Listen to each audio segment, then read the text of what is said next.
Ah.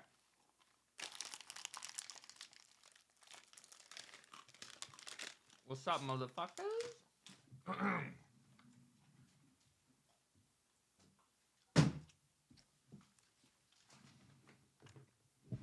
This is you guys right now. Getting tricked into content. Why can I still... Hello? Why can I still hear myself? Blah, blah, blah. What the fuck? Is there an echo or something? Oh, wait. What? Hello, hello, hello. Why is it doing this? Hello, hello? Okay, that's... Okay, whatever. I don't fucking know. Thank you, Richie. Dumb Data on Aaron Cairo is very good. I started watching it yesterday. Something's wrong with my mic. I sound like a nerd. Nice. Thank you. When you told your girlfriend you're sponsored by Sci-Fi Fantasy, I died. Thank you for laughing at one of my jokes. I really appreciate that. Why is this fucking thing dumb? Hello? Okay, there we go. Finally. Samsulik videos, dude, best background noise in the game. I love just doing some kind of task and hearing him go. I love it. What do you mind? I'm just eating some almonds. I didn't get to the good part. All right. Let's start this off. Let's continue watching.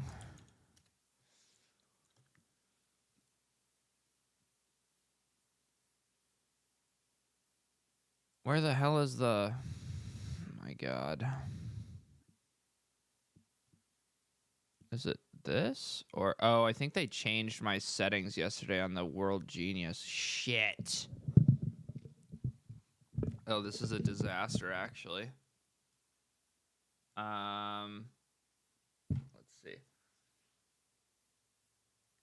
Joe, let's check the... Let the pump commence. No, I can't.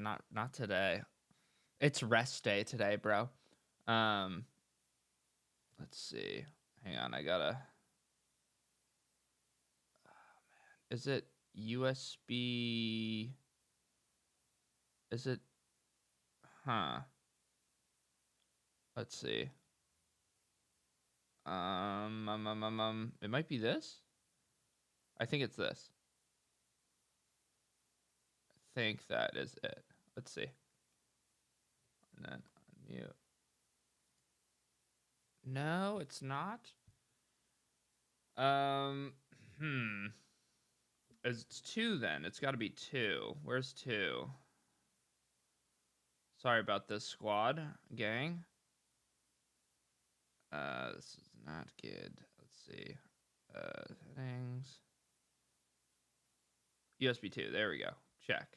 That's got to be it. Please be this. Please. Okay. It's obvious that yes, thank God. Okay, we're good. I'm a fucking tech whiz. Audience for skateboarding tutorials was interested in watching trick tip videos, exemplified by one particular upload with more than 1 million views on how to ollie, and even 8 million views on how to kickflip. The mysterious after. 5 years had passed between the time his explosive first self-titled video part dropped and the how to push upload was released, revealing a mysterious half-decade worth of time before Cairo was able to realize significant YouTube success, begging the question, what was going on with Aaron Cairo during that half-decade from 2005 to the early 2010s? Cairo's determination to be successful in skateboarding before YouTube manifested into him being a prolific footage stacker. And he's cited 2 particular parts from 2005 and 2004 that preceded his first YouTube part. One part was featured in Trevor Prescott's second installment of Seasons from 2004, where Cairo has footage in the same video as 2008 Sodi Silas Baxter Neal. And the second part was filmed by the late Richard DeVera called Mijos from 2005. notable for being the 2021 Sodi Mark Suchu's debut video part at 12 years old. Right when I turned 12 on my 12th birthday. Okay. And then we put out a video part in, like, I think just 1 year of me skating, and that was this video called Mijos. Aaron was allegedly never paid by any of his sponsors, even though he was producing street footage with their product depicted. And because this all took place before YouTube paid content creators, Cairo was working various odd jobs to financially support himself as a flow skater. This thing even is after fucking Cairo was all dropped from his sponsors, namely Real, the initial Aaron Cairo YouTube part did not open many doors for him in the skate industry. And as mentioned, history shows he remained inactive on YouTube during those 5 years between his first upload and the successful how-to edits. Not much is known. When is the good part? When does the good part happen?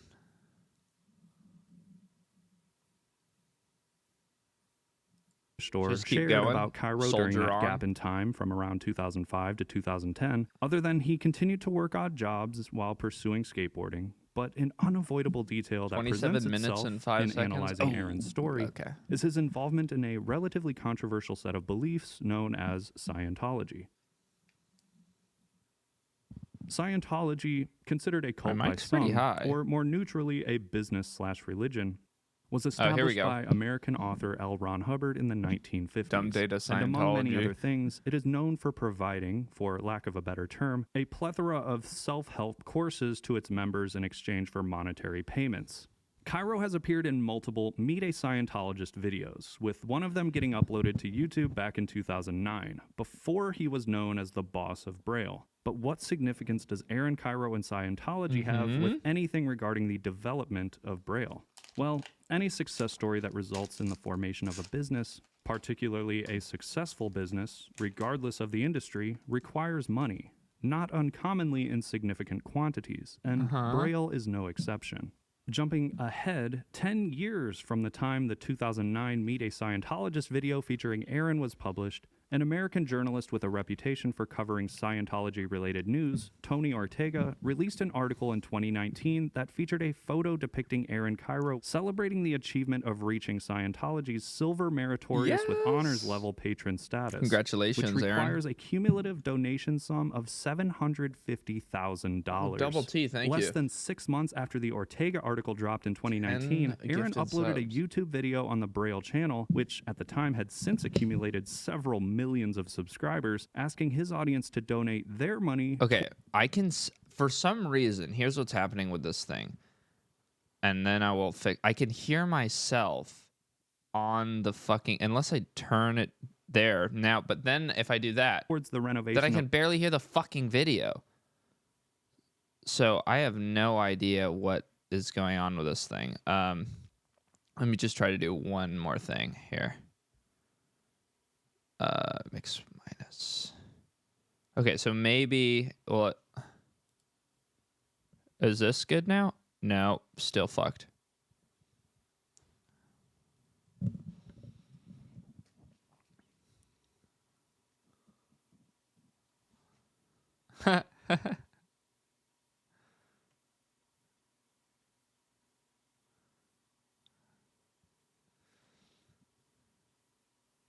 Embroiled in controversy, indeed.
This whole thing is funny because it's like he's basically claiming Well, I guess the point they're getting into that I don't know. He kind of mentioned this, but he didn't say it specifically about, asking for money after giving the church a bunch of money. It's like he's using his audience as a funnel, just to give the church more money, because that's how it works. Then the more money you spend at the church, then like the higher your ranking is.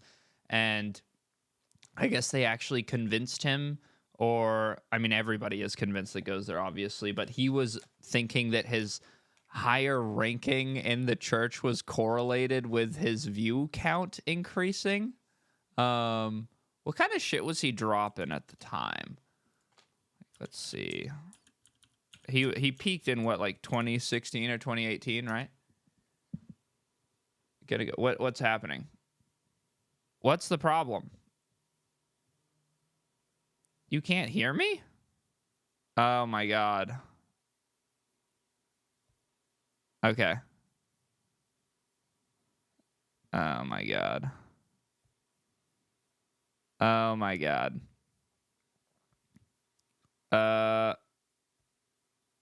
Okay. Is this good? Apparently you couldn't hear me.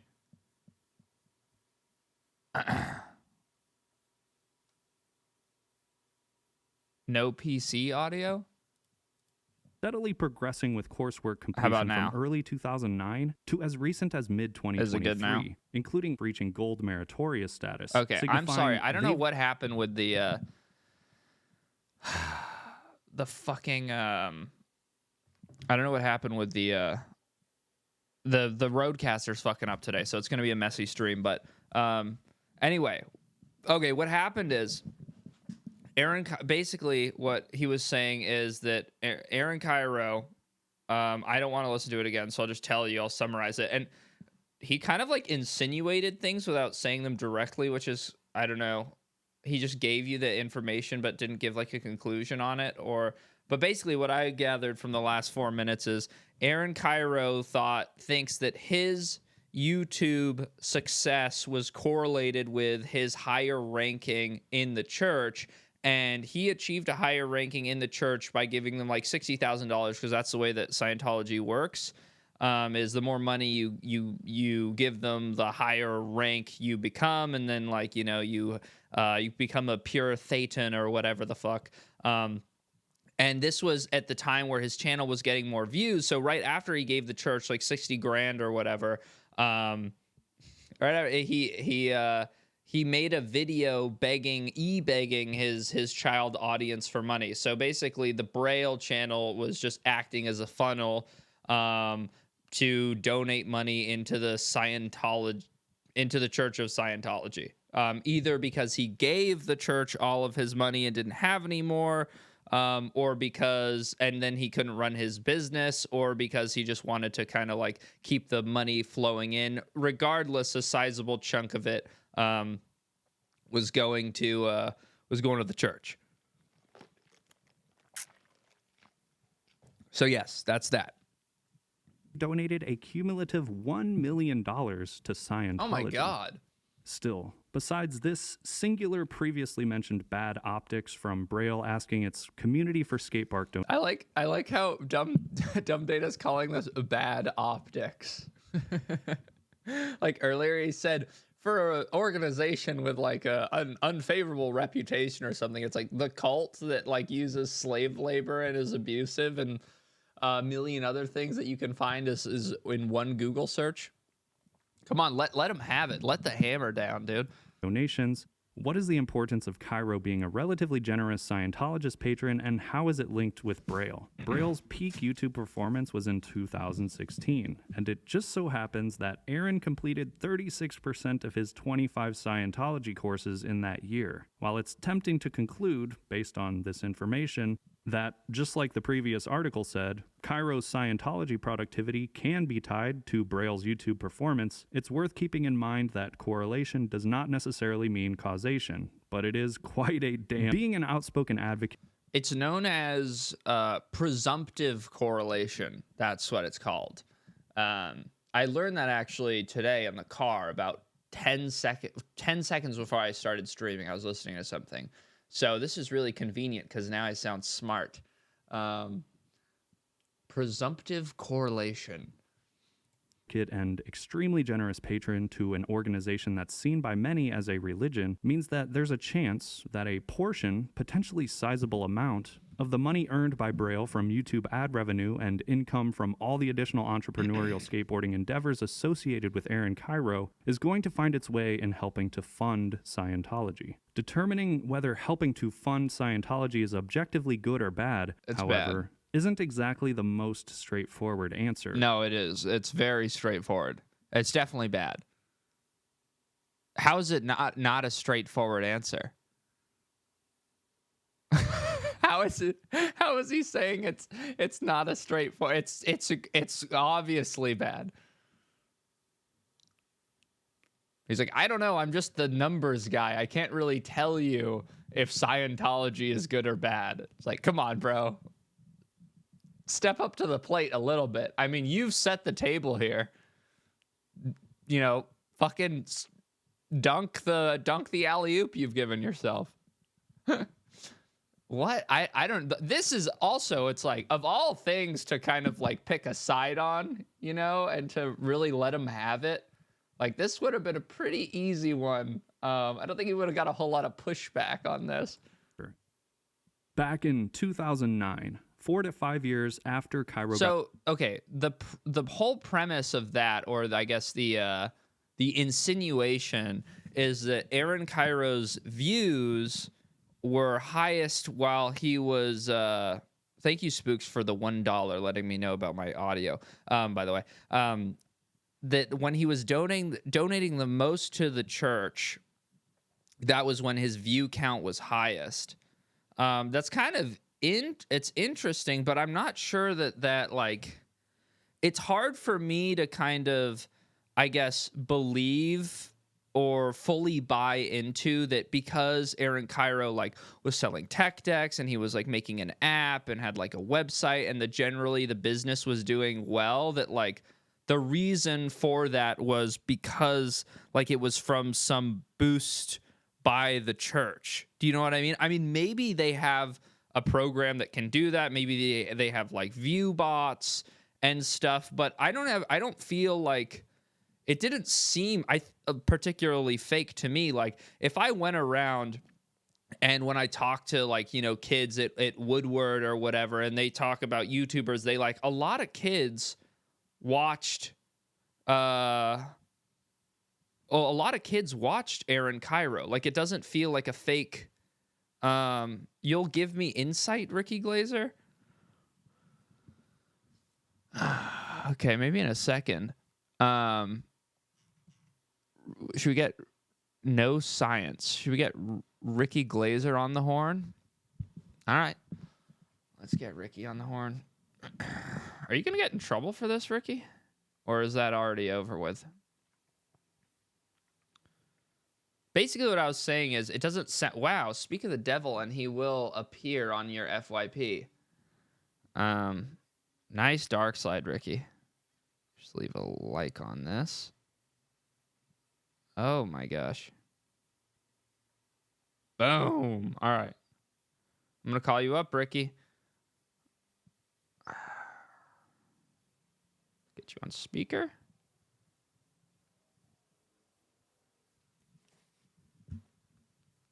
Calling.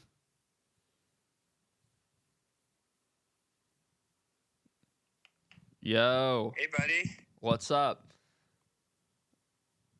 All right, let me think. How am I gonna do this so I can like communicate with you? I don't know. English is my preference. No. Okay. Well, yeah.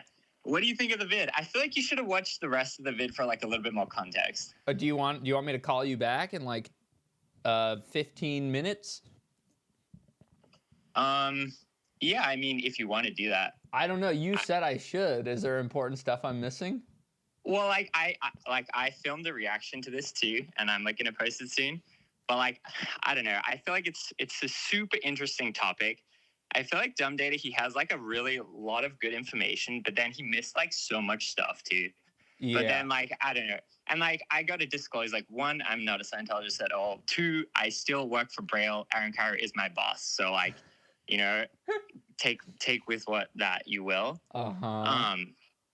But I don't know. To me, like, I feel like some of this stuff is like ridiculous, where it's like whatever he's doing in his religion correlates to the views. Like, you know, definitely not. And you have to understand, Gifted, is like when you came on the scene of YouTube, it was a little bit of a different time. Like, it was kind of like a different arc in the YouTube era. Yeah. Same as Dumb Data too. Is like he missed a lot of things where it's like back in the day you couldn't even post a video longer than 15 minutes, and he's talking about the like video duration and stuff like that. Yeah. Where I feel like he missed a bit of like information and like the 8-minute ads he didn't think about. But I don't know. It's very funny for me because obviously I know so much about Braille, and then to see like people's perception from the outside looking in is just like, yo. Yeah, everybody's a lot more conspiratorial when they don't actually know what's going on. People always presume that like everything's really diabolical. Yeah, like 100%. Like that's what he's saying here is like, oh, you know, he donates to the church or whatever, and then the views go up. It's like how? Like Braille, like they positioned themselves super early in YouTube. Then they made the tutorials. That's what got the initial traction. Then Aaron was like the very first. Like Data didn't even really talk too much about this. Braille was the very first to like skate an iPad, skate the glass board, like all those kinds of things. And like, yeah, it's played out now. But like at the time, that was really interesting and really compelling. And in that like era of YouTube, the like peak like vlog era of like what he says is 2016 is where he gets all the views. That was the really vlog era where big channel posting every day with like doesn't even have to be high quality video was absolutely crushing, you know? So like the landscape has changed a lot. Whereas like now, you know, your style of like personality driven commentary, YouTube is like what's key, as well as these kind of like rise and fall video documentaries or whatever you're gonna call it. And it's like it is very different. I don't know. No, I was gonna say something similar before I called you, which is that unless like, you know, Scientology was view botting their videos or something, it seemed like a lot of kids were watching it. So like the whole idea, if in my opinion, if you're even going to present like a, you know, a speculation such as that, well, he was donating a lot of money and his views were high at this point of the time, you should also present a theory behind how that money could sort of translate into views. Otherwise, it's just kind of pointless, or, you know, it's totally, there's no information there to just say, well, he was giving money and his views were going higher. It's like, well, how did that manifest? Because in real life, like I was saying, when I talk to kids and a lot of, you know, I get a lot of comments if I've ever made fun of, you know, Aaron Cairo or whatever, people say,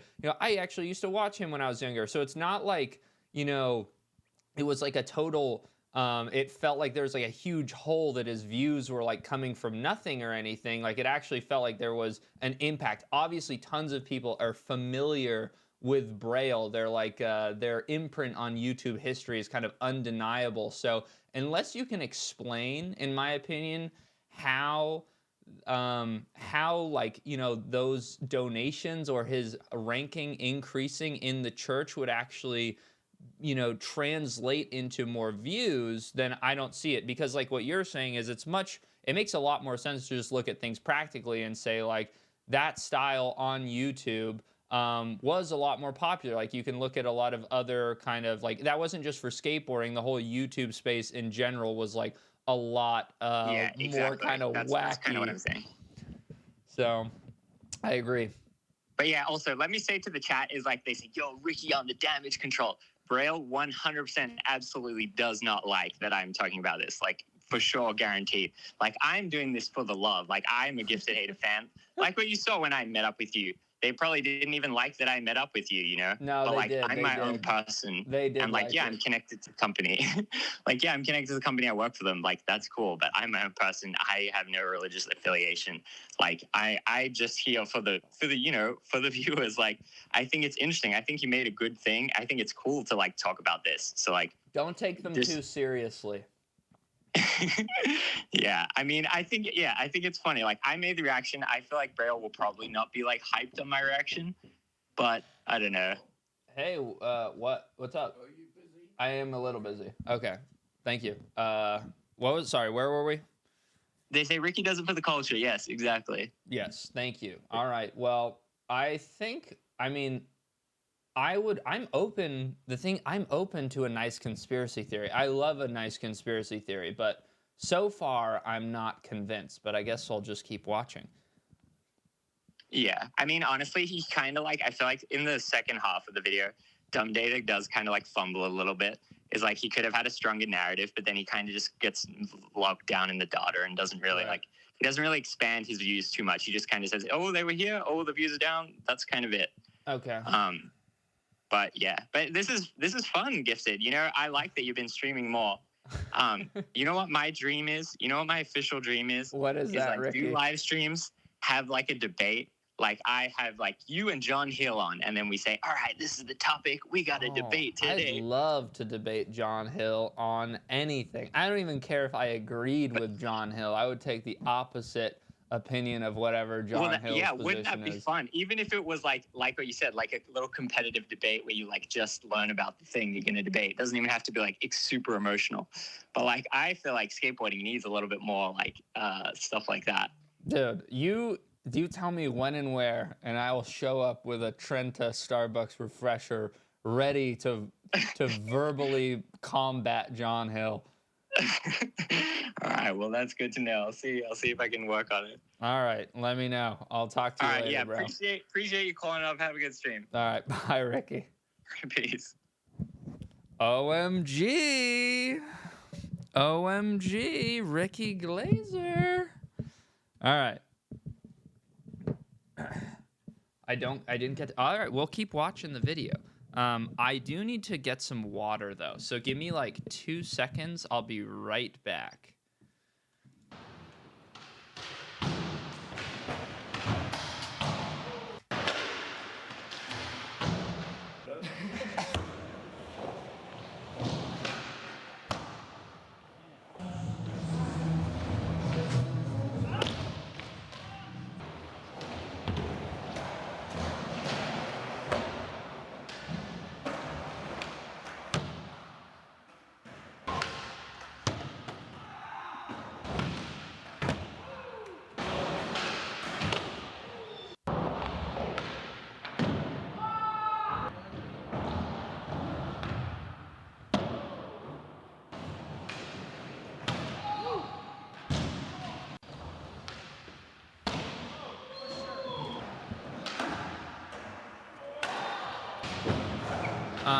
So you know the main thing that I was thinking about with that I forgot to say is that in a situation where there is a guy like Aaron Cairo who's completely under the spell of Scientology or whatever, I think that it only kind of makes sense that while his channel is doing well, he's going to be making more money.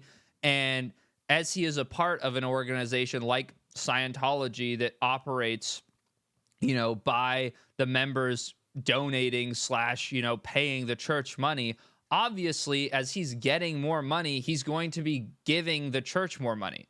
You see what I'm saying? So I think the cause and effect is kind of backwards, at least, or how it was presented as a speculation in this video. I don't think that he was doing well because he was giving more money. I think that he was giving more money because he was doing well. Someone in chat said that exactly. Yeah, okay. Well, somebody already said that then. But that's what just makes more plain, simple sense to me. Like if you want to I think, if you want to like kind of present a narrative, I think you got to like do a little bit more digging and kind of like find other instances maybe of, like how the church can help accelerate somebody's career, because it doesn't seem inorganic to me, the growth that Aaron Cairo experienced during the peak. Got dropped from his sponsors, and before the millions of views and subscribers, Aaron learned that YouTube can be monetized. At this time, Cairo's channel was not Braille, but instead was called Sprocket 7. All right, what am I doing wrong, Exo Round? What are you pissed about?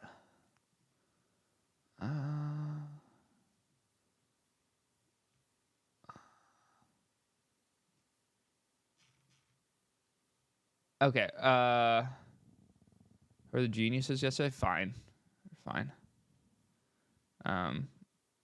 We did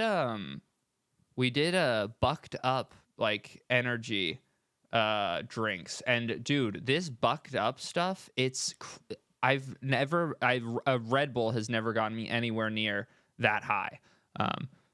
Like if you want to get actually corked the fuck up, get one of those bucked up energy drinks. In honor of his hometown snowboard crew back in like Montana. A workout drink. Inspiration for calling his channel Braille came from what Cairo claims is a common, optimistic phrase in skating when one says, "I'm feeling this," which is a play on words because of its relation to the universally accepted system of writing used by blind people. There was still a period when Cairo was testing the waters of what he could do with the power of the internet to help him keep the skate dream alive, including helping his friends who filmed his parts sell the physical copies of those videos on his site. This was not a long-term effort, however, which leaves the YouTube channel's upload history as the only tangible source of information to draw any further conclusions. Looking at the upload activity, Aaron Cairo's intentional push to upload content regularly to what we now know as the Braille YouTube channel took place sometime in late 2010 to early 2011. Historians will argue that late 2010 is more accurate because that's when the first clearly viral how-to video was launched, and the upload activity since then has been purposefully regular. But, accounting for what might be either a mass deletion of videos or simple lack of activity, others might insist early 2011 is more accurate, because that's when videos were uploaded more frequently that are still visible today, citing a 49-day lapse in uploads from December 2010 to the end of January 2010.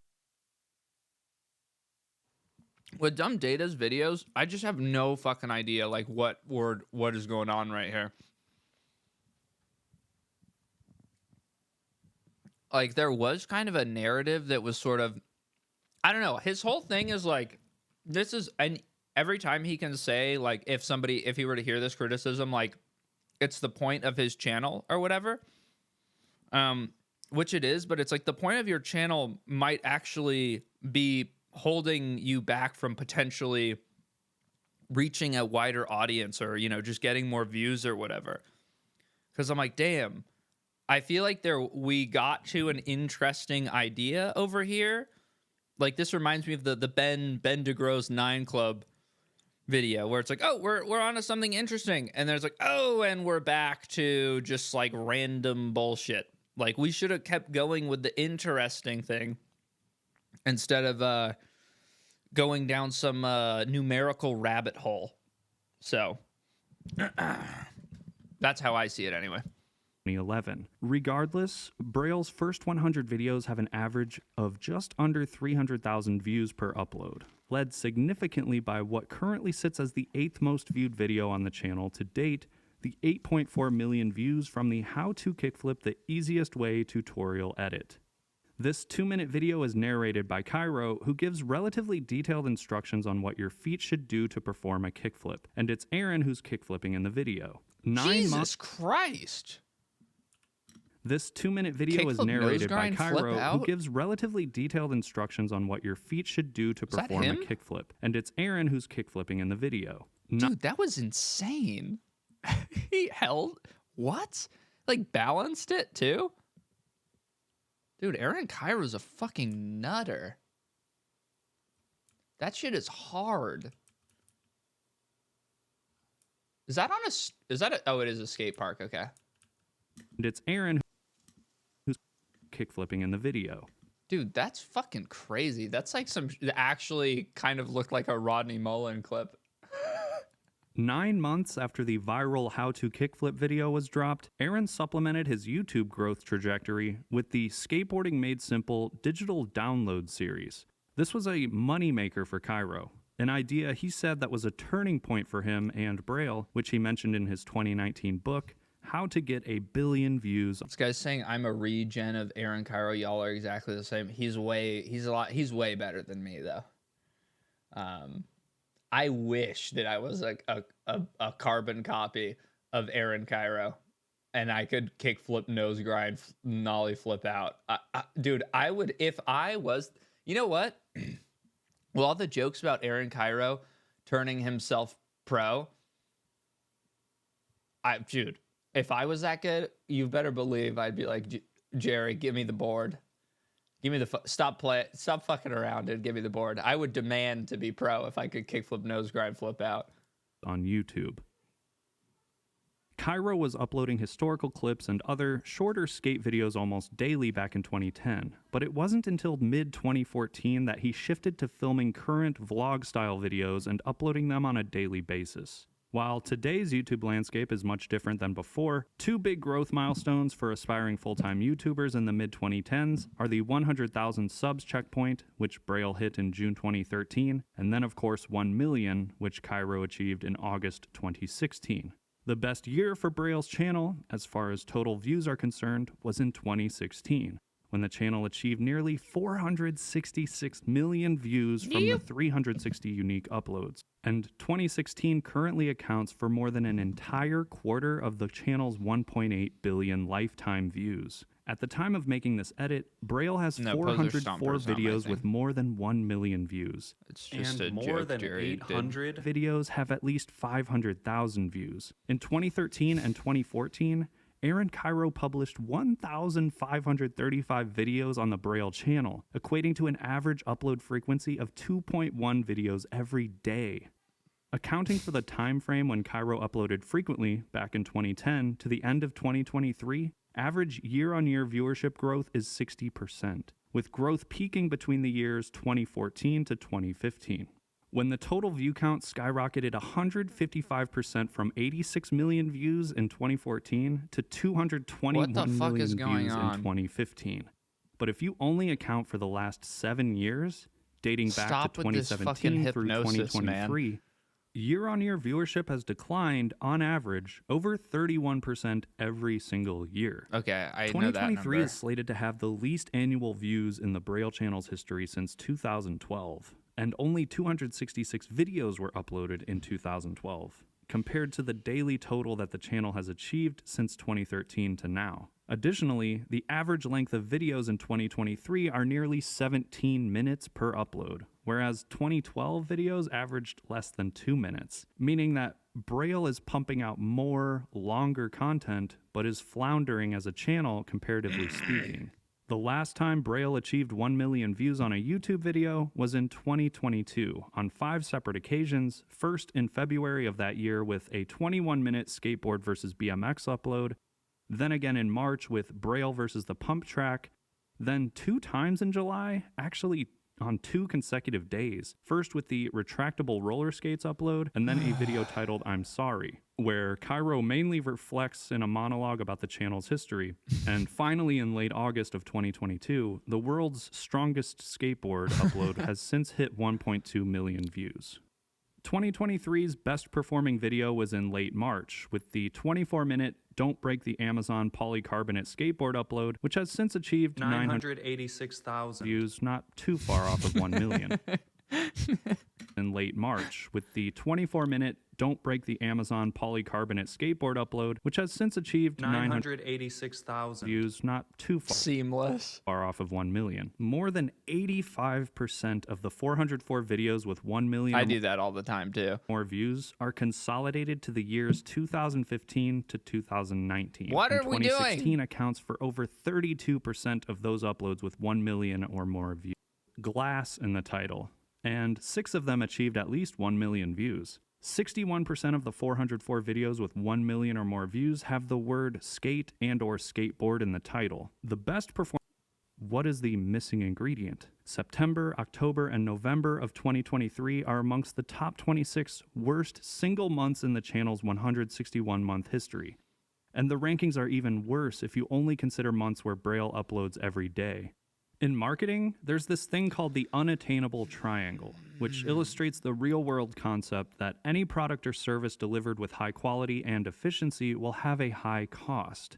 And as you change your demand for quality, efficiency, and cost, the product's status will move accordingly on the triangle. Meaning, if you do want something at a low cost, you have to choose either speed or quality, not both. For example, Braille is pumping out videos efficiently every single day, but in order to do that, the subject matter, or quality, is arguably low. If you watch a recent video, there's not much energy coming from the people in front of the camera, which makes it hard to stay engaged for more than 30 seconds or even at all, reinforcing the fact that these fast food type videos don't have much thought behind them other than simply an improvised idea that has a rapidly upcoming deadline. In other words, recent Braille videos, for the most part, are cheap and quick, with quality being absent per the unattainable triangle. Yes. Everyone's different, and Braille managed to get nearly 6 million subscribers. And even then, most of the people in the videos are low energy, non-talkative personalities, which is the opposite type of person you want in front of the camera if your audience are impressionable children. Aaron Cairo isn't in every video either, but even when he is, the recent ones aren't really performing well. 5 months ago, Cairo uploaded a 30-minute video called Is Skateboarding Dying?, suggesting he's well aware that his channel is dying and proposes the solution for stabilizing the inevitable peaks and valleys that skateboarding has endured since its inception, which is to get as many new people consistently introduced and interested in skateboarding as possible. The challenges Aaron mentions with achieving that goal include the difficulty of learning skateboarding, the gatekeeping nature of the community, and of course, safety.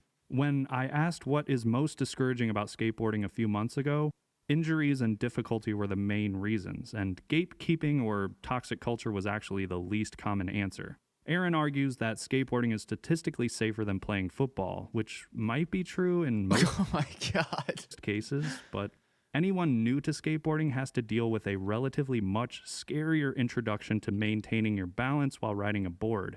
I feel like, I don't know, this is the dangers of skateboarding. Like, is that I guess it would be somewhat of a deterrent, but I feel like people that get into skateboarding want some degree of like danger or exhilaration. Like, it's kind of just part of it.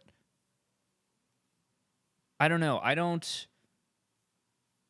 think that, well, in my opinion, like, skateboarding experiencing like ups and downs is just kind of like intrinsic to what makes skateboarding appealing kind of to people in the first place. Like, I think that maybe people get into skateboarding because it is sort of a subculture, and I think that when skating becomes, this might be completely wrong, I don't know, but I think that maybe when skateboarding becomes like too popular, when like Paul Rodriguez is doing Mountain Dew ads on the sides of gas stations, maybe it doesn't seem like as edgy and as like kind of rebellious of a thing to do anymore. I think that's maybe why skateboarding, because skateboarding does, I'm pretty sure if you zoom out and you look at the history of it, it's not a very stable business to get yourself into. Like, pros talk about this, like, with people getting kicked off of vans and shit. Like, DC just removed a bunch of riders. Like, I think skateboarding is experiencing sort of a down trend in popularity at the moment. This is core thinking. I don't know. Maybe. My old teacher told me skateboarding goes in 10-year cycles. Yeah, I mean, I think it seems like something like that is probably true. I don't know if there's, I mean, that would be some nice data to accumulate.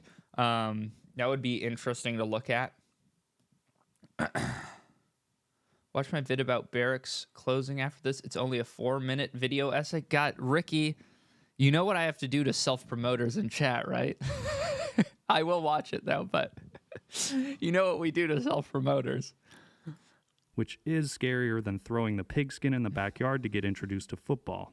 It's true that skateboarding is in the Olympics and will likely continue to grow in popularity as a result, but skateboarding is inherently an individual activity, unlike much more popular, historically rich team sports like American football, basketball, and baseball. People are attracted to team sports because of their tangibly competitive nature and regional rivalries, both of which skateboarding doesn't really have in its roots. If Braille, skateboarding's most historically successful YouTube channel... You know what's kind of weird about skateboarding being in the Olympics is I feel that, like... how do I put this? I feel like the competition that is made available by team sports, like, is a lot, there's a pipeline kind of that makes a lot more sense and that is understandable. Like, you started, like, doing Pee Wee League or whatever when you're a kid, and then you play in school, and then maybe you get to like JV, high school, and then varsity, and then you go to college. Like there's kind of like a pipeline for a lot of this stuff. In skateboarding, it's like the competitive circuit, if you want to get into that, is a lot more like kind of disorganized and random. So even if the Olympics does get you into skateboarding, I feel like you're much more likely to kind of just like pick it up and then probably never get into contest skating. It also seems like, yeah, the opportunities for contest skating are a lot more sparse because skateboarding isn't a game. It's like a hobby. It's an activity. So like it's not kind of, you don't need a contest to skateboard, whereas you kind of need a game to play football or play basketball, like the way that it was designed. You know what I mean? I feel like those are fundamental differences between skateboarding and like organized team sports. Is struggling to thrive like it once did, and Cairo's racking his analytical brain to revive what he achieved in the mid-2010s, that could be a sign that skateboarding Okay, back from the ban. I say gay in a comment and got banned. Another dude has gay skateboards as his username. Okay, the reason that you would have got banned for that is because if you're saying gay in a marginalizing or derogatory fashion, then you would get banned, yes. But the guy who has gay skateboards is referring to a skit that we watched where a guy starts gay skateboards. And also, calling a skateboard company gay skateboards isn't insinuating or assigning any negative or positive attribution to that name. Do you know what I'm saying? Do you understand? Okay, let's continue. Eyes on impactful moments to attract attention, like the shattered glass. After analyzing Aaron Cairo, the energy and effort he's put towards just YouTube alone, not to mention the other non-YouTube business endeavors, the formula for success that Braille enjoyed for years is no longer working. And if daily uploads with low quality aren't getting views, that could mean either doubling down on publishing fast, cheap uploads as many times per day as possible, or shifting the focus on spending the time to make higher quality, better thought out content that will hopefully be more worth the money to produce than the current era of paying unenthusiastic, despondent personalities to throw trucks on the millionth random object and try to kickflip it on camera. But my rule is like never go full YouTube. Okay. Okay. Never go full YouTube. I like that that term by Ben. Yeah, I don't know. Braille, I mean, they suck. You can't dissect something forever. The game stays the same. Only the players change. That sentence doesn't make any sense because if the players change, then you can keep dissecting it because the players are different. So I don't know what that means, DJ Struggle. That is funny. I forgot that Ben fucking quit. That Ben quit YouTube. He did the goodbye YouTube video, and then he came back 3 months later. I'm done. Psych. Did he even talk about that in this video?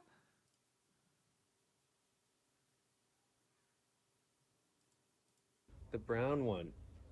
Shout out in the comments if you had that one. I had this one. I loved that shoe. I'm always partial to that colorway. The brown with the white with the gum sole. I really like that one. And then 1997 low cut. And then this is where I just faded out. The hiking boot Dude, that thing's fucking sick. era. Can you imagine The chromosome deficient Adidas. skating in that, you guys? What are we looking at? 98.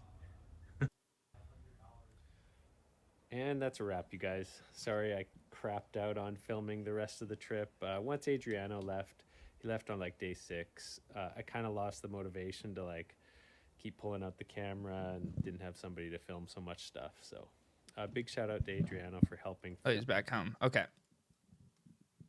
Let's see. Is this the end for skateboarding? Nice clickbait. Nice clickbait, Ricky. Is this the end for skateboarding? Yes. Skateboarding lives and dies with the barracks. Everybody knows that when the barracks opened, skateboarding was invented, and with the barracks closing, skateboarding will be uninvented.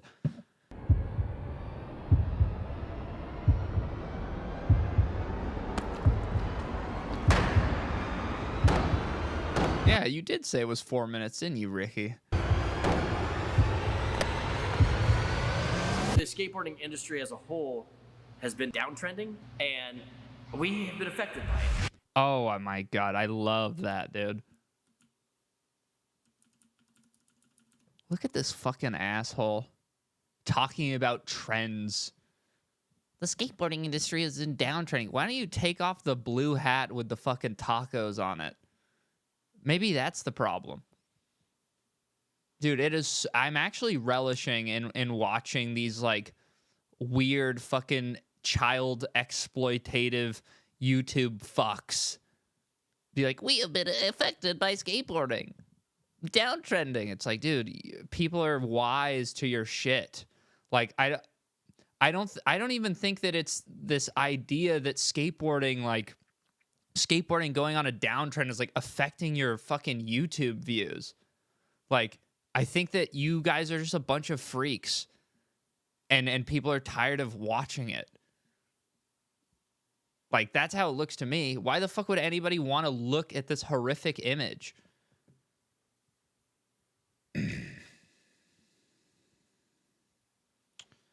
Thank you, Ruggy Boy. There is this great video on YouTube called Why Rollerblading Died.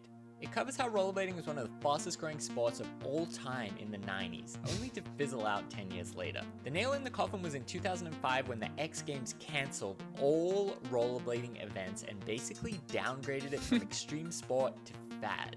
This led to all the sponsorship dollars drying up and basically the industry collapsing in on itself. That's really cool, Ricky. I don't really care about rollerblading.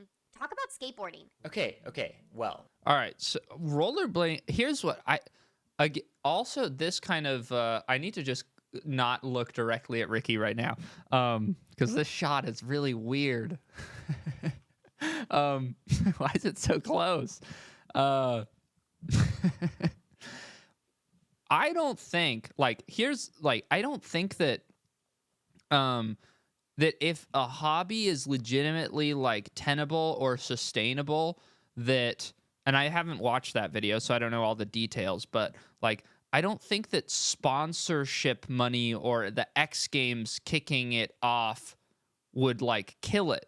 Like, the thing that to me matters about like a hobby or whatever it is that you're doing is how actually like fun or how, you know, good or entertaining of a practice it is. That's why I don't think that skateboarding will ever die, even if it gets kicked from the X Games or a Street League dies or whatever. Like, to me, I just see all of those as like blips on, I just see all those like as like kind of, yeah, like blips on in skateboarding's history. I don't think that I don't think skateboarding is so fragile that any one event like that could really actually affect it in a really profound way. So there are people that come in and out of skateboarding, try to make money off of it, StockX, Weed Maps, you know, Cariuma, whatever. I don't think any of those particular things have the power to like topple skateboarding, because skateboarding isn't dependent. Skateboarding's not like a fucking weird pyramid scheme or like a crypto scam or something, or it's like built off of hype. The fundamental act of skateboarding itself is enough to keep skateboarding going, I think, through almost anything. If that happened to rollerblading, could that happen to rollerboarding? Skateboarding can't fizzle out and die, right? Right? The barracks recently announced that they are moving out of their private skate park. We have a big announcement. And this is actually the same exact kind of thing. With the barracks leaving their skate park, you know, we have these people like Braille, like fucking Andy Schrock, like the barracks, all people that are bullshit merchants. And they're probably going to look at the numbers of skateboards sold on Amazon or whatever and be like, oh, well, I mean, skateboarding's dying, so obviously we're not doing well. It's like, you guys aren't doing well because you all suck. Like, the Barracks hasn't come up with like a new or interesting idea in years. Like, there are still plenty of people in skateboarding, you know, that would watch your videos if you guys had something to contribute. You know, like the Battle at the Barracks shit still gets views for now. Like, that's still going. Like, people showed up. Like, there's still plenty of people to watch your shit. It's just like the random whatever weird documentaries that the Barracks are doing. And the Barracks actually never said that they are having to move because Barracks is downsizing. But it's like the strategy that the Barracks has been employing of like basically trying to commodify their legacy and sell that, where it's like, oh, Battle at the Barracks, we're gonna do Jamie Griffin versus Nick Holt, and we're gonna stream it on Rumble or whatever the fuck it's streamed on, and then it won't be available until like 2 weeks later. It's like, obviously those kinds of things are going to, I think, are gonna hurt. So they do like the signed boards from Jamie Griffin versus Nick Holt. Like, the Barracks is trying to like squeeze money out in like really, really kind of unsavory ways. Like, it just kind of reeks of an organization that is on its last leg.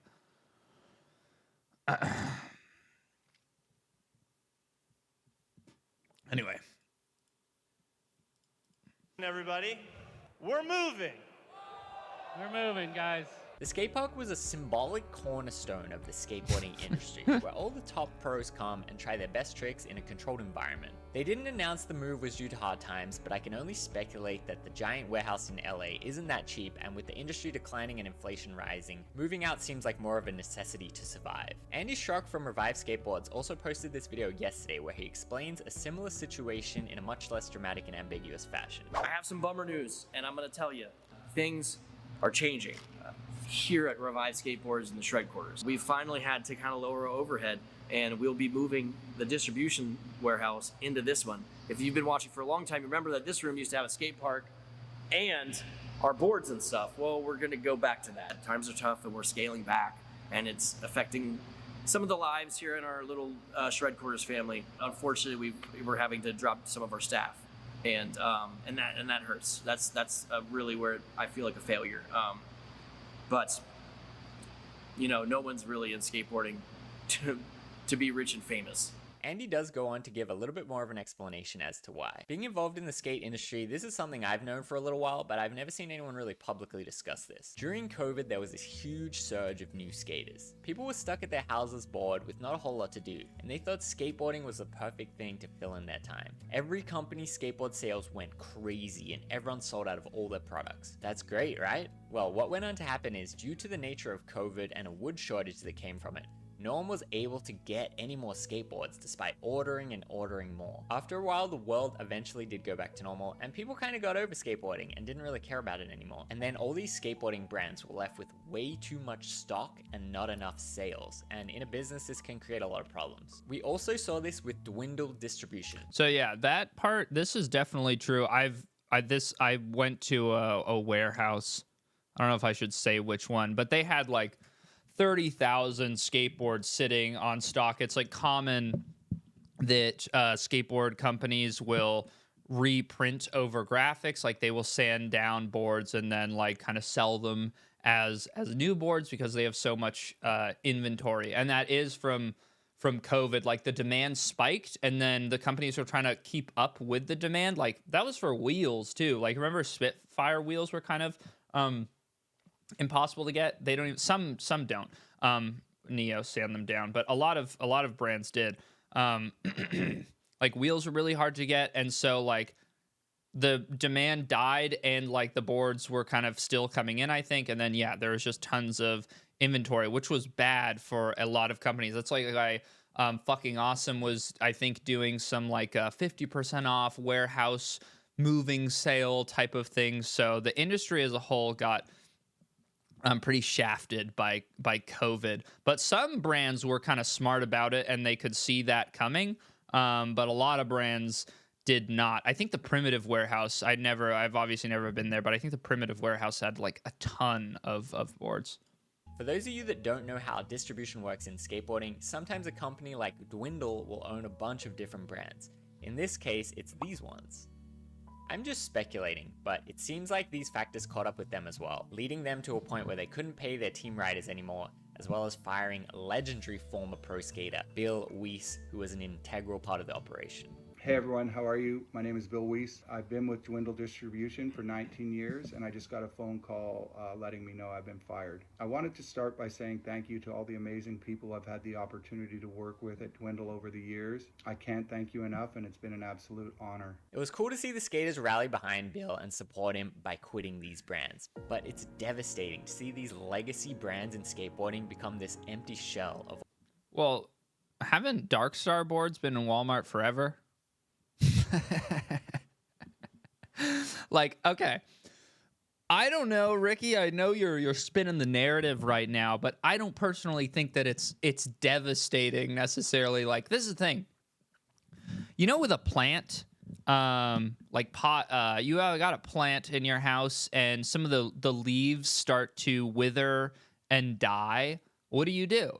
You cut the shitty parts of the plant so that the energy of the plant, sorry, I'm not a botanist if this is not exactly how this works, but so that all the water, the energy, the nutrients, the sunlight, all of that can get funneled into the healthy parts of the plant.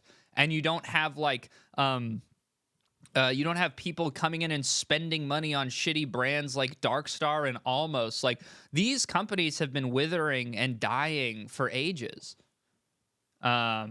So it's not really like, I have not viewed this as the tragedy that it has been kind of advertised or been discussed as by a lot of skaters. Like, you know, it's the same thing that happens with shoe companies where Fallen will go out of business. And once Fallen goes out of business, what happens? Everybody goes, oh, I want Fallens now. I want Fallens. It's like, no, dude, you guys didn't want Fallens when they're available, and enough people go, I want Fallens, I want Fallens, that somebody fucking buys Fallen and brings it back, and then Fallens are available again, and nobody fucking buys them. It's like, what are you guys doing? S is a little bit better. S is it seems like done a better revamp. And maybe there's a better market for S, but this happens a lot with, like, supposedly they're bringing back iPath. We'll see what happens because enough people have said that they wanted iPath back, but like, things, you know, companies kind of die off in skateboard. Nobody was stoked on Almost. Nobody was really stoked on Blind. Element's not doing well right now from what I understand. A lot of the riders are quitting. I think they're maybe downsizing a little bit. I don't have too much information, but like, some of these shitty brands that have been around forever, now shitty brands, like every board company at Dwindle, nobody, I don't think, was like a legitimate fan of Dwindle. Like, those are companies that like subsisted kind of because of distribution, I think. So like, who was a Blind fan in 2022? Who was like, oh man, I gotta go buy another Blind board. I gotta buy another Almost board. Those people like didn't exist, but who's an Enjoy fan? This is the whole reason that I thought, like, you know, Jacuzzi Unlimited as an idea is not going to have any staying power because nobody, I mean, okay, I shouldn't say nobody, and Enjoy was maybe like the most legit brand out of all the Dwindle brands, but like, who, like, it's not like Enjoy had a strong fan base, you know? And I think that people think because Enjoy was cool at one point, if they do it again and they start over like rebranded, then it's going to be something. But I don't think so. Do you just say who was a Enjoy fan? I'm not saying like I'm not saying when, dude, Enjoy had the fucking video of the year with Bag of Suck. Enjoy had like a sick run. But I'm not, in 2022, 23, who was a fucking Enjoy fan? That's what I'm saying. Brands have peaks and then they kind of, you know, they start faltering. It's what's happening with FA. And so, yeah, I mean, I think if Enjoy actually did have a lot of fans and it was in a position to be doing well, then it, you know, it would have done. But yeah, anyway, Dwindle got fucking, I don't know, is under the control of corporate people. And I think they just want to, they just want to sell the company, or they don't want to sell it for parts, but they basically just want to, like, you know, put all the shit in Walmart and sell it to noobs. what they once were. Overall, it does seem like skateboarding is trending downward in popularity. Many people thought it being featured in the Olympics. See these legacy brands in skateboarding become this empty shell of what they once were. Overall, it does. Interest over time, 2004, 2016. What is this even of? Is this of skateboarding, Ricky?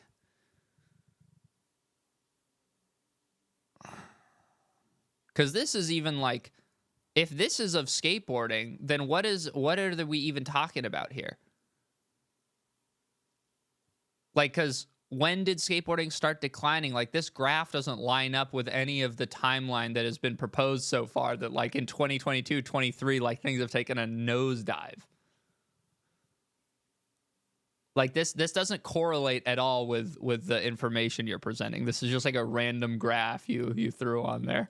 Seem like skateboarding is trending downward in popularity. Many people thought it being featured in the Olympics would maybe help it out, but it kind of just came and went. I personally think skateboarding is ingrained too heavily in our culture that it will ever fully die. But I do feel like we are going through some kind of skate recession right now. I want to play some of my favorite clips of me skating the barracks and the shred quarters, but first I want to say, skateboarding will always be a big part of my life, regardless whether or not I'm making a living from it or despite what the industry is doing. But I did want to give my condolences to these big companies that have YouTube channels in their own private indoor skate parks. If I was a part of a skate company YouTube channel that had a big indoor skate park, I might be a little worried. Cut to the montage.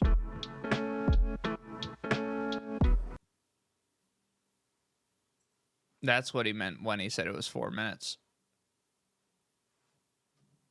Okay, so that's the video about it. Okay, thank you, Ricky.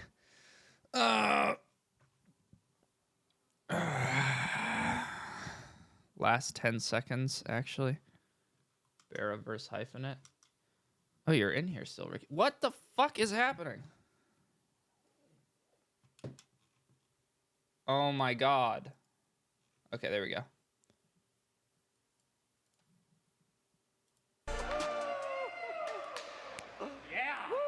Yo, hi, what up, Ricky? We got Barra. We got stuck with this camera right now, pal. Yeah, I'm logging for you. Happy birthday, dog. Happy birthday. Happy birthday.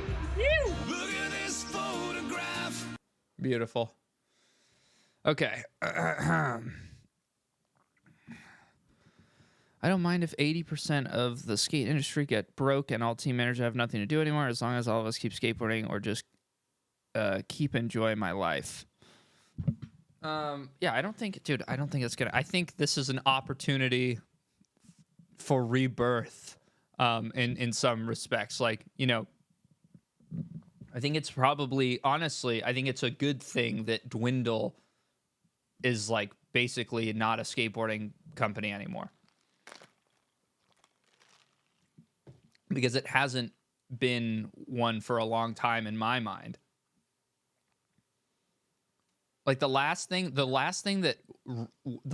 brand that went under Dwindle was fucking Monarch Skateboards. So I don't know. I really don't agree with all the, you know, the fucking the tragedy that people, like, it's okay. It's like it's been a withering, dying thing for some time, and this is just kind of like it's being put out of its misery. Means more money in the industry and me focus into good companies that push skateboarding in a better direction. That's what I'm saying. Yes. We're in Arizona. I'm going to Tucson, bruh. Let's see.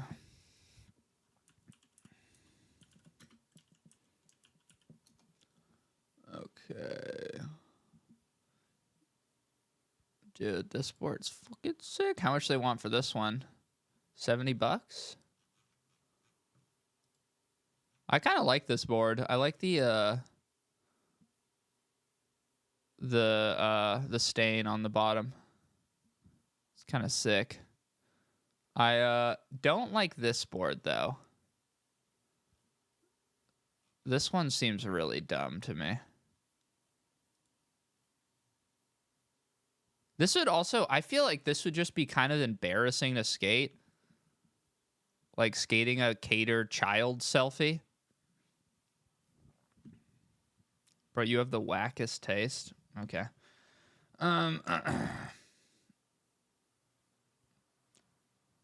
Bought the Ryan Lay sci-fi board for my dad. Well done.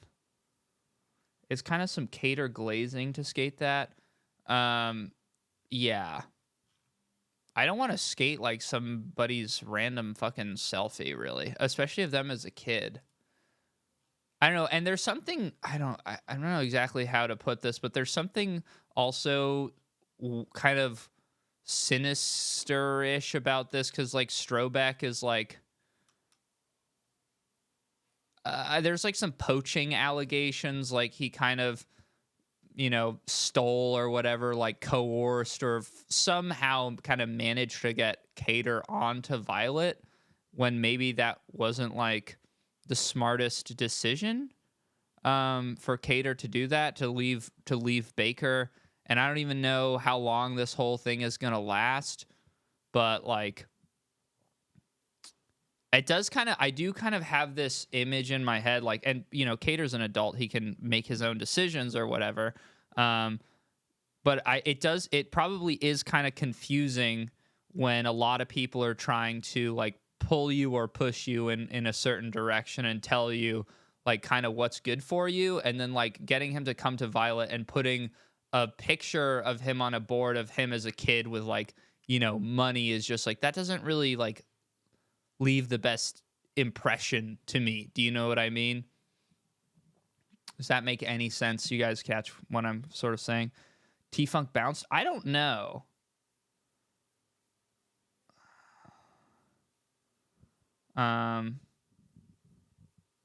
Supposedly he tried to get back on Baker. Yeah, I think I heard something similar, but I don't know where that rumor originates.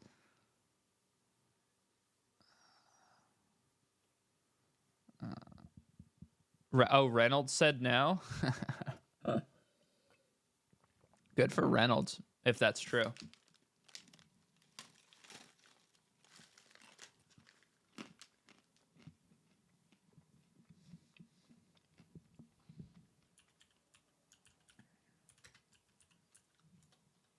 Because didn't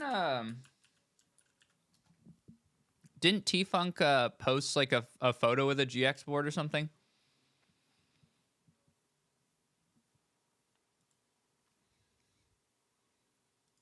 Okay. He hasn't posted anything for a while.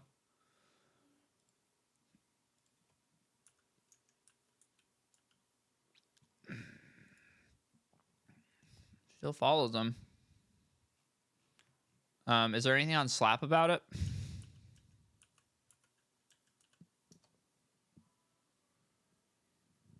Maybe it's just his homies board. I mean, it wouldn't be that insane. It wouldn't be that insane if he was just skating a GX board. I'm sure everybody around him is skating GX boards, so this might just be totally an empty rumor. What the fuck is Violet even going for?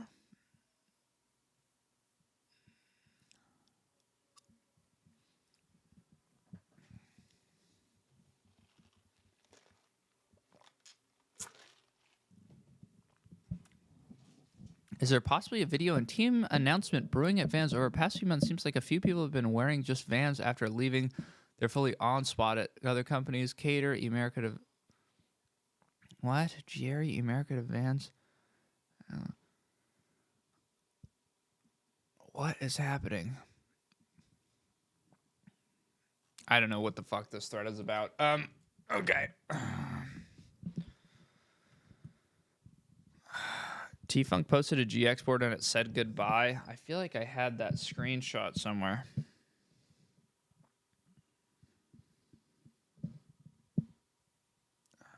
Dude, it is fucking freezing in here. Damn.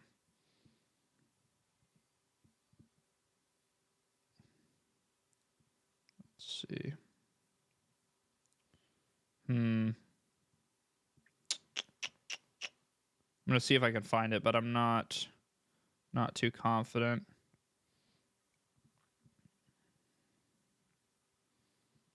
Oh, did you guys see the Nija dextroamphetamine pill bottle? pretty funny.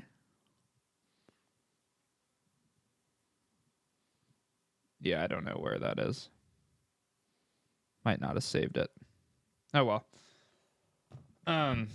You guys didn't see that?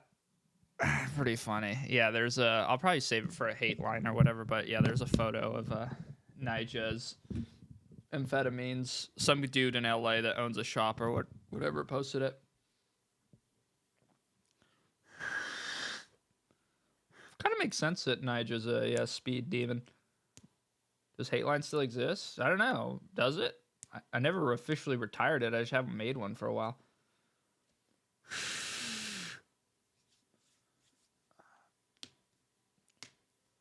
Been experimenting with you talk about hate line since June 2023. Well, I like to work on one thing at a time, which is I was gonna talk today on stream and ask if I should do a hate line or do the 2023 awards video, because I don't even remember like what that awards video kind of. I haven't been like keeping tabs on stuff, you know. Let me see, Google surveys.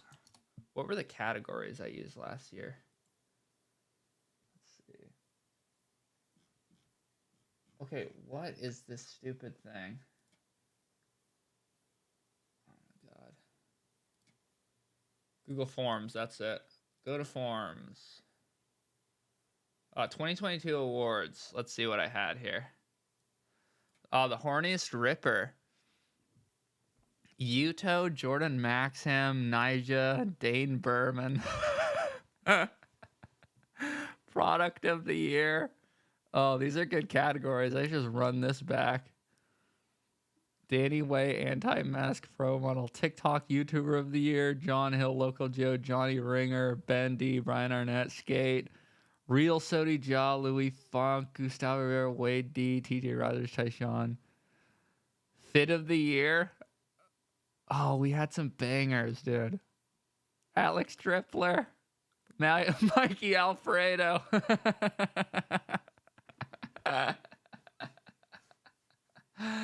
Oh, man. Best part. Trick of the year. Trick of the year, Serious. Best hair, Nelly Mulletville. Okay. Yeah, we definitely got some categories. Horniest ripper was Jaw. Dude, it wasn't actually Jaw. I think this was the one I overrode. It was for sure David Gonzalez, I remember. He had that like crotch shot video that he took. Product of the year. This was competitive. Danny Way, anti-mask. Ben D won TikTok / YouTuber of the year. Real Sody Louie. Fody. Ben Cato. Best part. T-Funk. Okay. Trick of the year. Gifted hater. Nolly 3 shove on hip. Pasadena skate park. That's so funny. Oh my god. I won trick of the year, baby. Feels like yesterday, dude. This feels like a million years ago for me. Trick of the year, T-Funk. Yeah, that was trick of the year. Best hair, who won? Burberry Airy, the human virus. Yeah, okay. So I feel like I should do it. This will be easy to do. I have to leave again on Wednesday. So I feel like I could possibly get another one of these done before I leave, before I start vlogging in Arizona.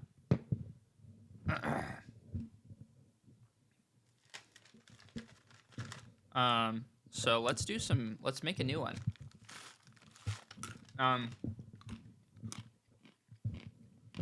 2024 Trendcast forecast will have to be in a bit, but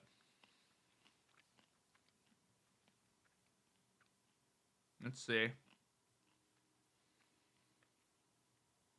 Trying to see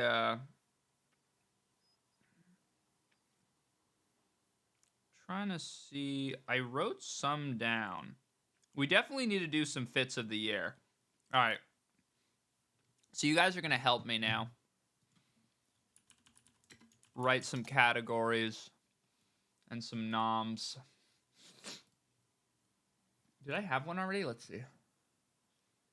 Oh, yeah, I had some notes already. These are some categories. Most illegal trick. I feel like maybe we should have that in. I'd like that as a category this year. Public enemy of the year. Might be kind of good. Horniest ripper. I want to bring this category back, but I feel like there wasn't that much horny activity. Andy Roy posted something super horny. Oh, the Paid to Chill award. Do I have that on here? No. Paid to Chill award. That's basically the classic showdown of oh yeah, dude, Andy Roy is definitely on there with that profile pic.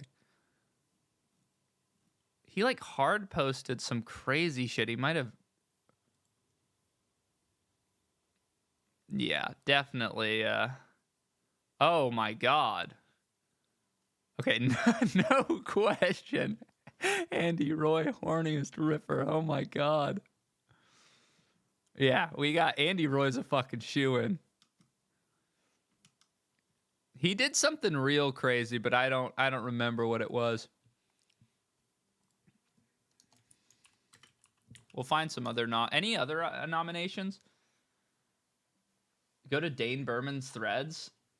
Okay, let me I'll be right back. I need to hit the toilet. What am I supposed to get out of this? Am I supposed to be impressed that you filmed a wall?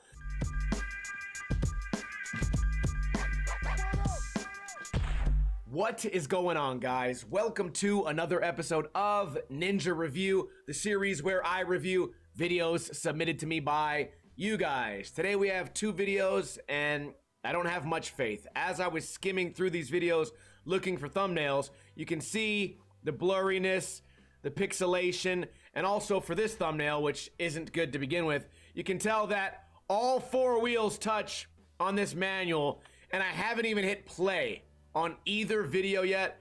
They're both already terrible. So let's rewind and play. This one's called Get Pitted by Star67. Play. Starting off, this guy is just talking. Some pretty awful overlays here. All right, we got Windows Movie Maker. We're filming the carnival.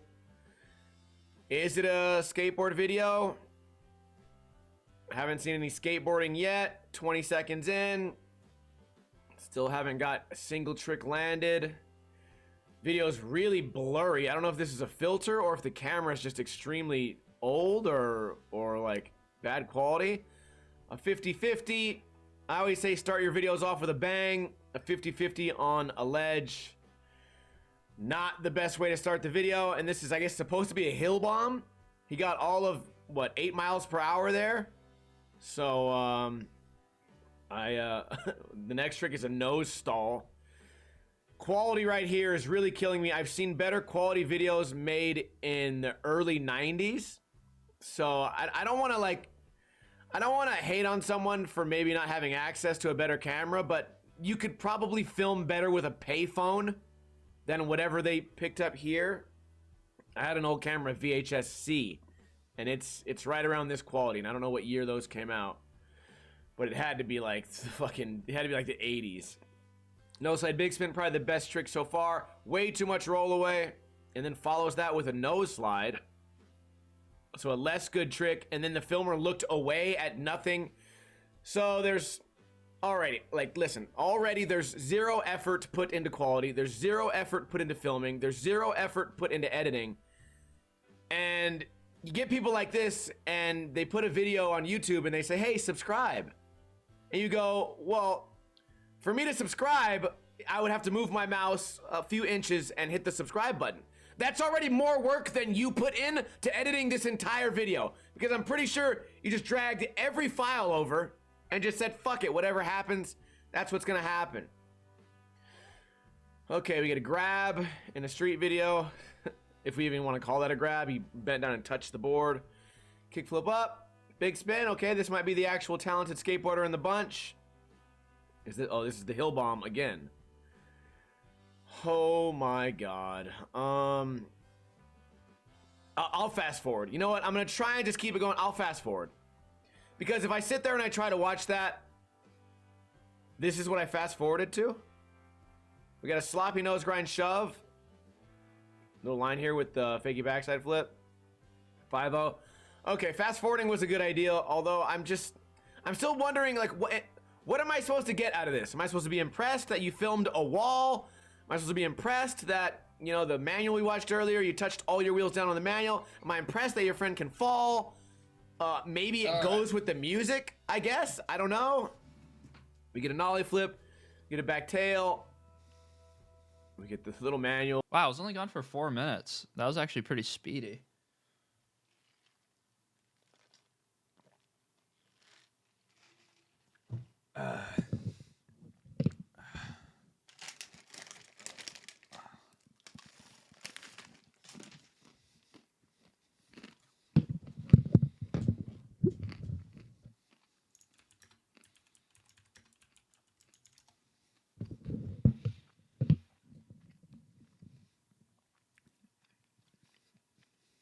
Where's his threads?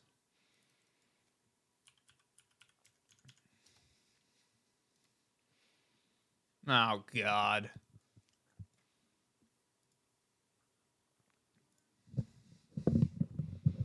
Hang on. Apparently, Dane Berman's got some interesting stuff on his threads.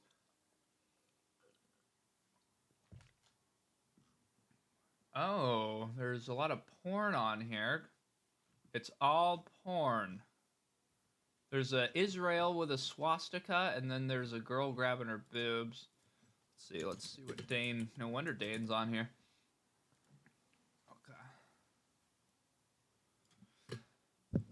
Okay. Oh, he hasn't posted in ages. Oh, no. Yeah, he has. Alyssa's on the cover of the latest Thrasher magazine. I love it a lot. Hey, dude, he's getting likes on here. 19 likes. Okay, this is kind of a horny... It's a little bit of a horny post.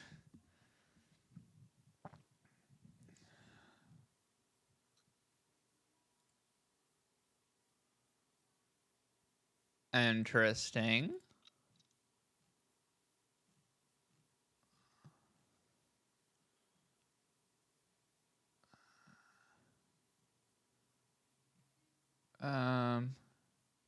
How are all the newcomers to Threads enjoying their experience of hard? Damn, he's really holding it down.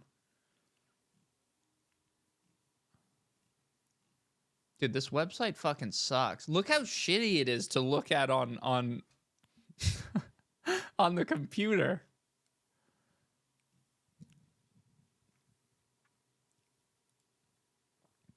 Illuminati invitation. Based on the membership criterion of the Illuminati, we find you are great interest in possession of a good mastery of manual dexterity and academic proficiency. Oh, yes. Dane Berman, master of academic proficiency. With this, we look at you as the class that will be the platform for which you stand to meet the wealthy people who can raise you to wealth, power, fame, and glory. I strongly recommend that you join us in the Illuminati. That's how the Illuminati has always been known to recruit, is through IGDM. Joining us, you become wealthy and live the life you desire. Do you accept the offer? It's nice. Oh, that's why they shouted him out. Or that's why they wanted him. He's not that horny. He's not as horny as he once was. I'm a little disappointed. I'm not going to lie. Oh. Life. My friend Christina always does these things, which is like horny. super cringy, but I just wanted to do it because it looks fun to do for a day in the life thing, where you like do little transitions as you get dressed and put your fit on. Whoa! So I wore my flower pants, and then I wore my little thermally thing. This will do well on TikTok, but probably not Instagram. This little thermal is by Meredith Devine. That's Painted Ladies, it says on there. That's her thing, where she paints hot chicks on motorcycles. Okay. Horny, but not in a funny way. Okay, I don't want to look at this anymore. Okay. I think, yeah, I was going to say maybe it was my fault. Maybe he... Most normal Ripper, normal guy award. The most normal guy of the year. All get ready with me posts are horny. They are, yeah. They all start with people in their fucking underwear. It's just another avenue to post yourself in underwear.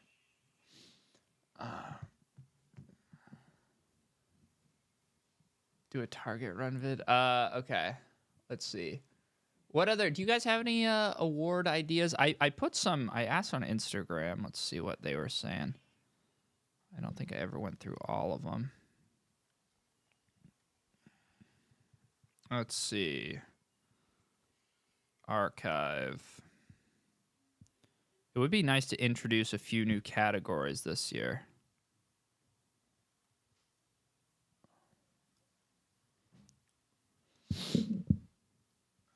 IG usually better than Twitch. Yeah, because there's more people. Worst song. Paid to Chill is going to be the most competitive category. Tom Knox Award.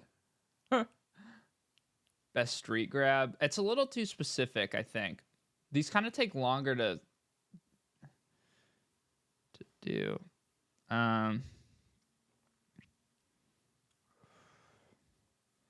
Nolly Shove Award, nicest fella, biggest dong.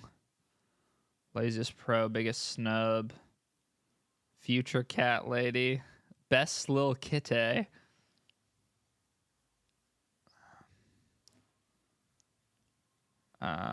These are all bad.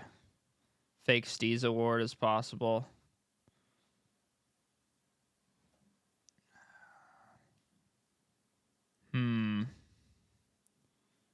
Most ABDs, that's Shaq's. I don't know. Most pronouns. Most pronouns award. Best oh, maybe we should do conservative skater of the year.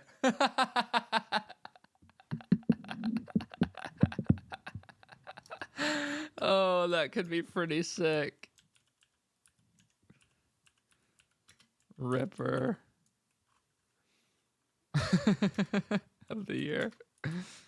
That might be sick. Tim Pool, yeah.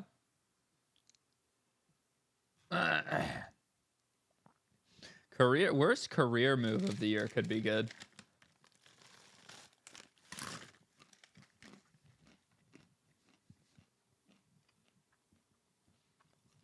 Worst career move?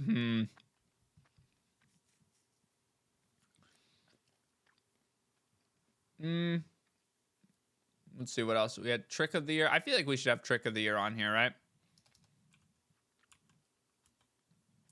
Trick of the Year. We'll do Paid to Chill probably too.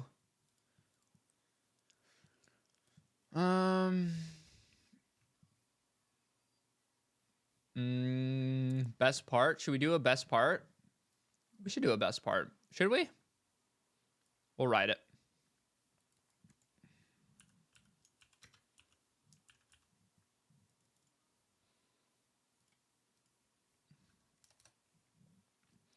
Oh, we need Fody, obviously.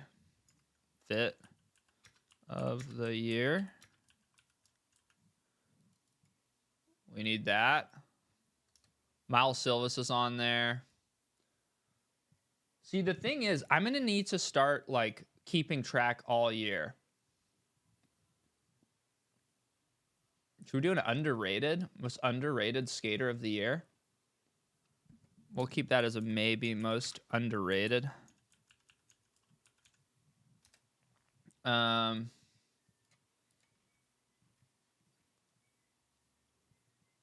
I mean, we should probably do real Sodi again so people can have their redemption. Worst meme page. Meme page of the year is actually a pretty good, that's a pretty good category. I like that. Then the meme pages can advocate for their win. Okay. I like to not put best or worst. I like to just.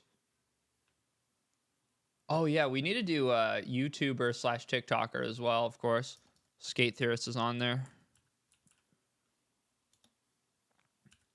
TikToker. I think this is a pretty good lineup already. Most illegal trick, Public Enemy. I don't know if we need Public Enemy. We might want to spread positivity this year. Horniest Ripper Award, Conservative Ripper, Trick of the Year. I feel like Trick of the Year and Most Illegal Trick are maybe the same thing. We should just have one category of illegal tricks and dope tricks. Fit of the Year, Most Underrated. Underrated's kind of lame. But it is actually maybe a good one to do like Alan from Late Night Stars and shit. I feel like I'll keep that one actually to shout some skaters out. Real Sody, Meme Page of the Year, Paid to Chill Award. We don't. Who cares about best part? YouTuber / TikToker. I feel like this is a good lineup. What do you guys think?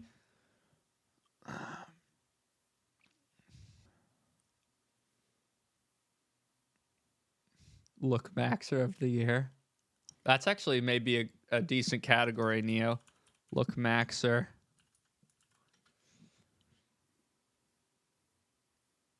Slam. Oh, I need Slam. Duh.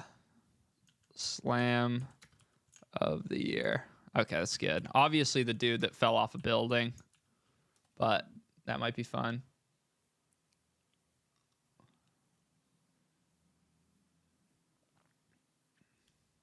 Did TJ Rogers have a bad slam?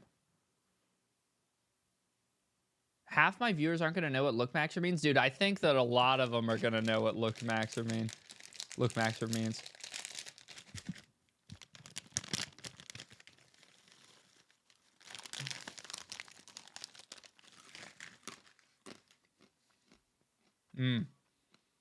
All right, I think that's good. I mean, that's a lot of categories. 1, 2, 3, 4, 5, 6, 7, 8, 9, 10, 11, 12. 12 is perfect.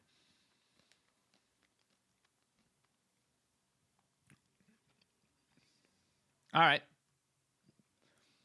Well, now all that's left to do is put it on Instagram.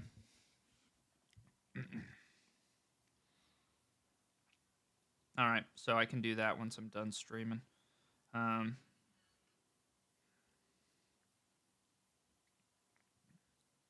Dude, okay, we should write some. Richie Jackson definitely for Conservative Ripper of the Year.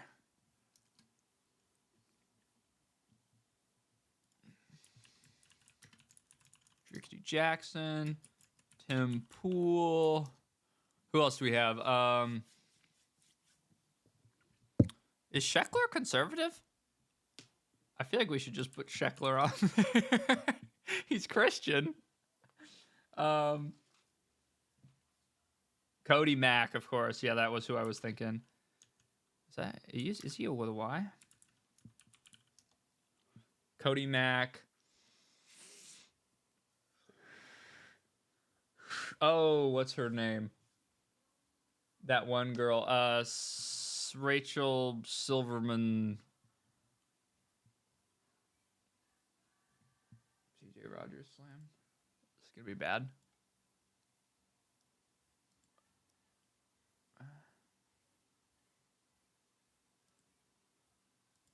I don't want to watch it. Dang, that's a sick comment from Antoine. Small shit to a giant. You'll be back. Oh, God. I'm scared. Oh, I don't want to watch it. I'm too scared. I'm sorry. It's gonna... I'm not in the mood. I'm gonna need to get in the mood, though. Fuck. I hate watching slams. It sucks. It looked like a bad one. I'm sorry. 50-50 front shove of the year. That's good. Just gonna be in trick of the year. See Cody Mack, Taylor Silverman. We could do her. Yeah.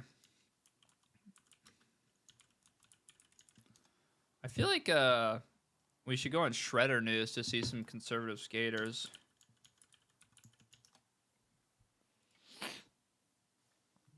I got my red dress on tonight. Oh, horniest ripper is got to be Moose. Duh. For hitting up Curran's little sister. Duh. All right, we got some nominations. It's coming together. It's coming together. Who else is a conservative ripper?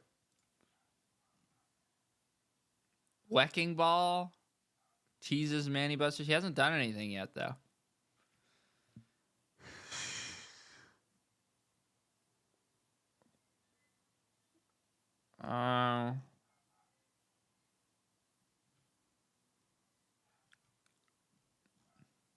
Look at this crap.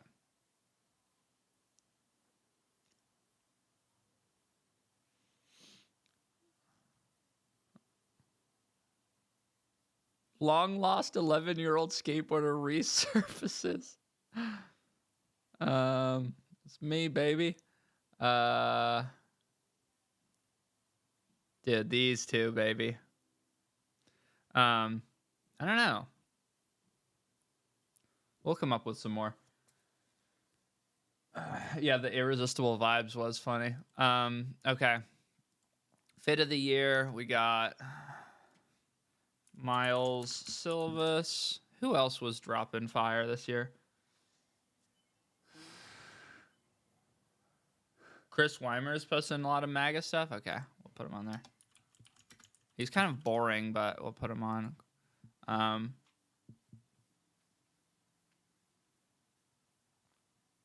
Musician of the year is kind of a funny one, but that's basically an automatic Deshaun win.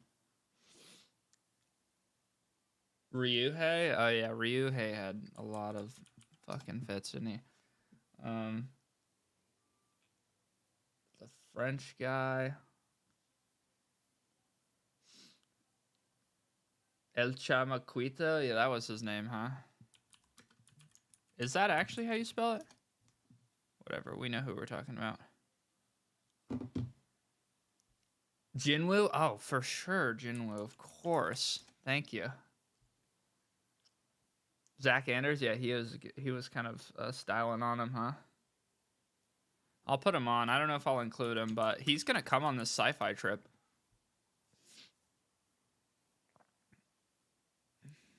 Yeah, we have Miles up here already. Called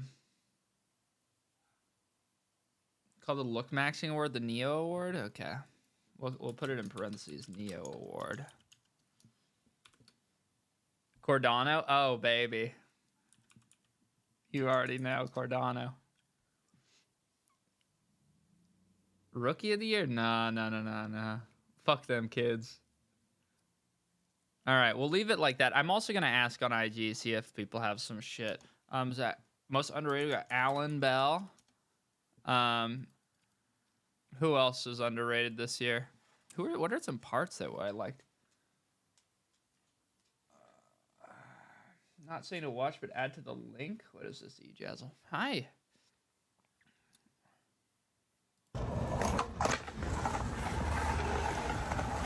Whoa.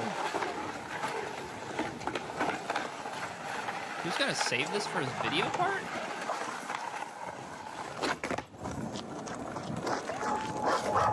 Drama. Okay, that was definitely an IG clip. It's probably good it's not in his video parts. Isaac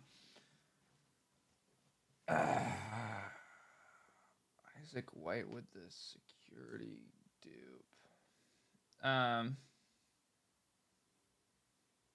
Nick Matthews? Maybe.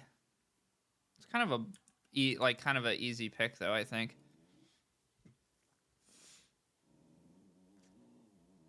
What are you doing, bro? Okay.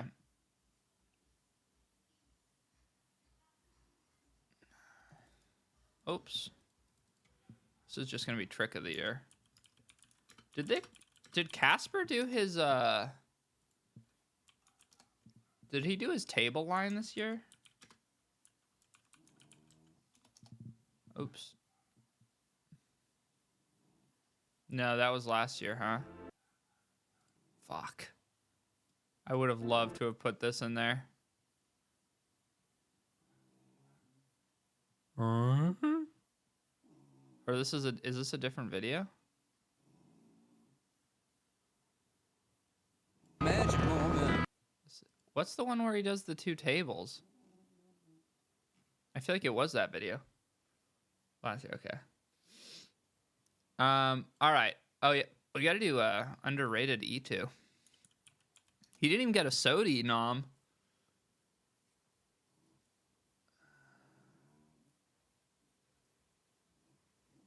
All right, I'm gonna post some of these on Instagram. The dog is telling me that I'm not allowed to keep streaming, so I'll put this on the VOD doc, and I might stream again tomorrow. We'll see. So, oh yeah, Tiago, duh. Thank you. Yeah, see you guys. All right, bye bye.